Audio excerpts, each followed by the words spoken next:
Ahoy hoy! Welcome back to Gavin's Grotty Guitars and my lockdown lock-in. An interesting one this week, which I've been waiting to do for a while, and I want it to be a lesson and a sort of story really. It's going to be in two parts, because I've dug this guitar out and realised, boy oh boy, does it need rewiring. So let's do the story part first, and in the second half we'll do some tones. This guitar is one I picked up for £51, who knows how many years ago, but it was one of the first ones I went to town on trying to customise, and put me in the mood and gave me the ideology that I can do better, I can make these guitars better, because I made this guitar a lot better. It started off as a simple Stagg with 2Gs Telecaster, and it ended up like this. Now, once I'd got this, it was just a butterscotch blonde Telecaster with a white pick guard. Sat in my car as I was driving home. I was thinking, what shall I do with this? So I looked up famous Telecaster users and came across Jeff Beck. He's used a few Telecasters. One of the more famous ones is the one that he gave to Jimmy Page, which turned into the Dragon Telecaster, which is used all over Led Zeppelin 1 and 2, and is beautiful. This is sort of a tribute to two different ones. The second one I think is about 65, 66, let me just see. A 59. It's known as the Tele-Gib. Seymour Duncan, who was around London making pickups for the first time and doing custom jobs on guitars, gave it to his hero Jeff Beck as a gift. And it was a Telecaster with two humbuckers, which is why this has two humbuckers. A JB, which doesn't stand for Jeff Beck, it stands for Jazz Blues, and I think I put a 59 in the neck. When I redo the electronics, I'll clean up what I put underneath.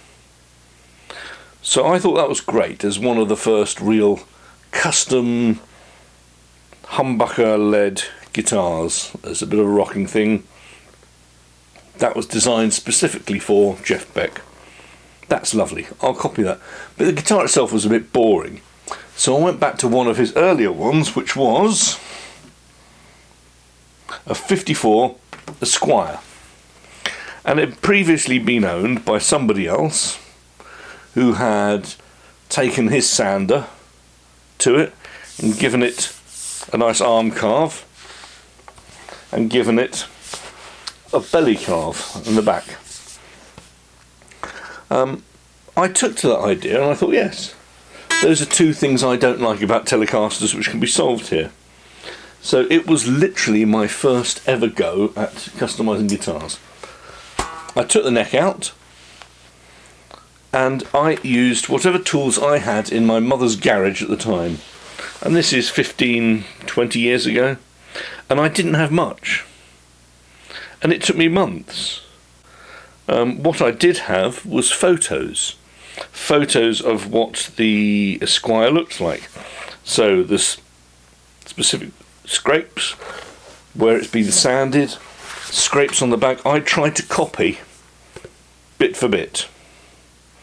Obviously I didn't do it perfectly, but what it did do, specifically taking a lot of this plastic coated rubbish off the top and, you know, spending time with a guitar and making it feel a bit better, it made it sound a lot better too.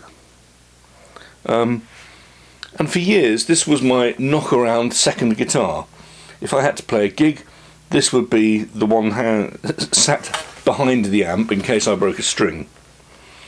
This would be the one in the lounge waiting in the corner to be played. It's a bit twangy.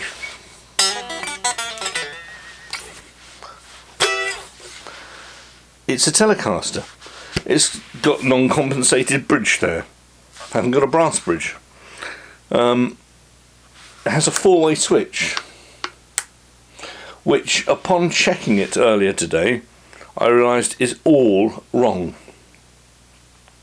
So we're going to take a break now while I rewire this from scratch. It's just going to be a 3-way bridge, 3-way switch from now on.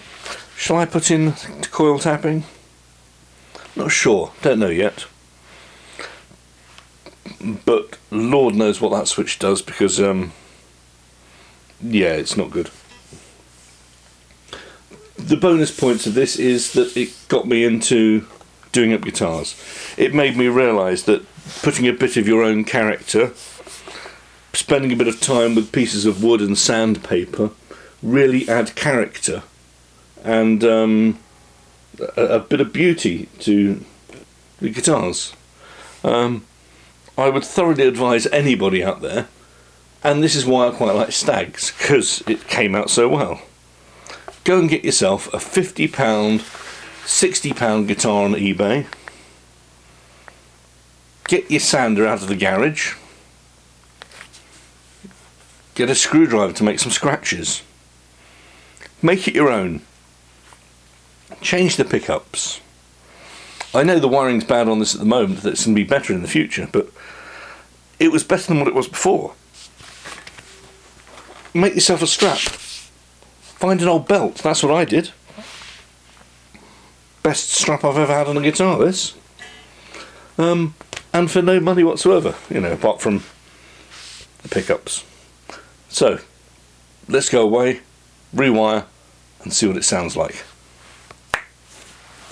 1 week later. Hiya, and we're back in the room.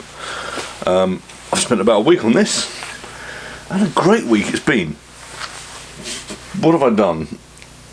I've done all the things that I meant to do last time, or rather 15-20 years ago, but I've done them better and well.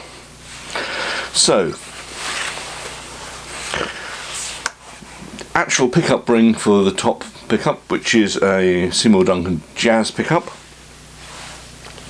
I've got a proper bridge down here instead of the one that you'll see in this photo coming up, which I basically made myself. Lord knows how I made it. But I've got the JB humbucker down here. Instead of a strange 4-way switching, which I had down here before, it's just a standard 3-way. 1, 2, 3. Sorry, 1, 2, 3. I've also set up the strings and neck properly, which is nice. The strap is still my old leather belt. It works well. I'm not having any trouble with that. Let's see how it's done on tuning. And let's see if my electronics wiring's worked.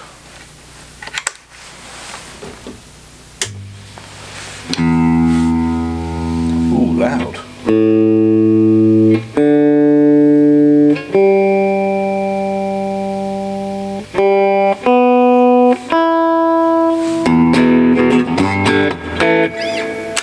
So let's start off with the neck.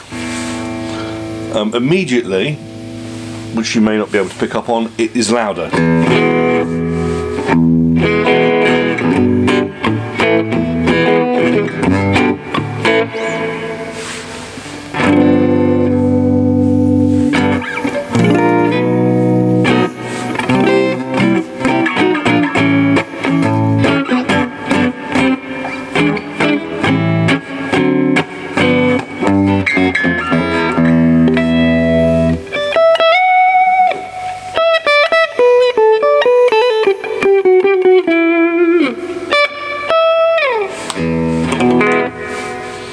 That sounds nice.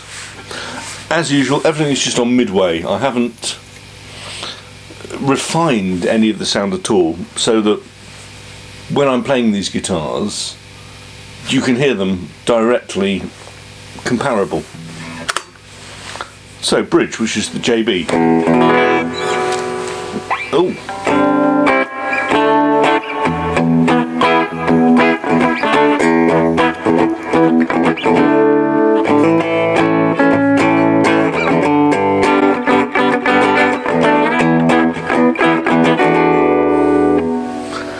That's nice. The JB is a very interesting little humbucker in my mind. It's got lots of characteristics of a single coil. It's really quite tuneful, but without the hum.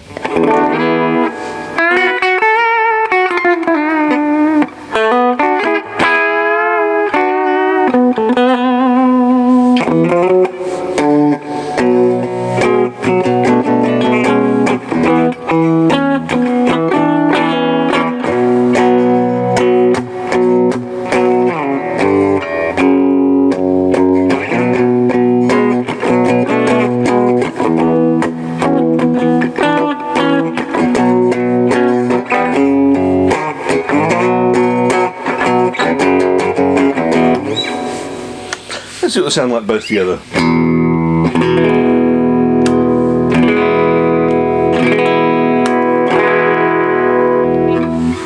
Well, there's a perfect mixture of pickups, isn't it? Yeah. Well, let's try a little bit of fuzz, or actually, it's just. You know what's perfect for that is the Marshall overdrive.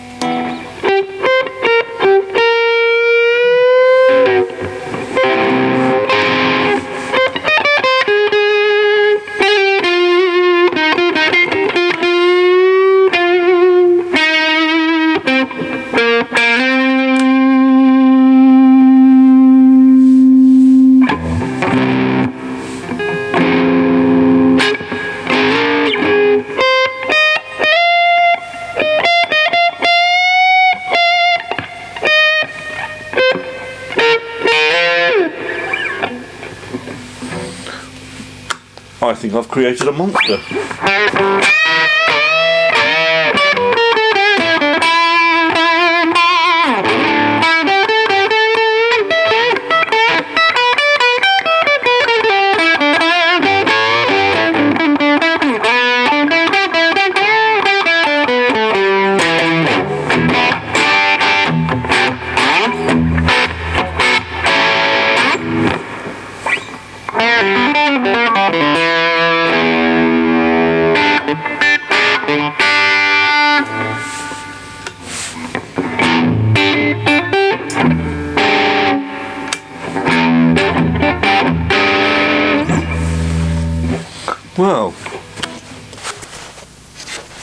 Well, what can I say? I'm over the moon with that. That's one of the first guitars I ever played about with to try and improve, and at the time I improved it enormously. And now, with another 15 to 20 years under my belt, it's been improved even further. The bridge I've given it's got little brass saddle-y type things on it. You can feed the strings in from the back. It's got no sides on it, which is quite nice. The pickup selection is nice and sweet and simple. Would I change it? You know what? If I was to go a bit further and pretend I like wiring, yeah, I'd like to coil tap both of those with just a single switch. That'd be nice. The looks have improved, the playability has improved. That's a super guitar, and I'll be honest, it's going to find a place back there. This one isn't going back into storage. It's eminently likeable. As again, a conclusion, get yourself a Telecaster second hand, cheap one that you feel no affinity to, and play about with it until it's what you want. It's the easiest one to play about with because it's a couple of planks. When you look at the close-ups of my routing on this, yes, I didn't know templates existed, and no, I didn't know how to use a router. yeah, it's highly frightening. But this works as a guitar, and it's a rather good one. What have you done, Gavin? Have you actually spent £180 on pickups for a £50 guitar? Yes. Yeah, they sound good though, don't they? Anyway, till next time. Subscription there, and you know what's down there. More videos there. And here come the cats. Toodle pip.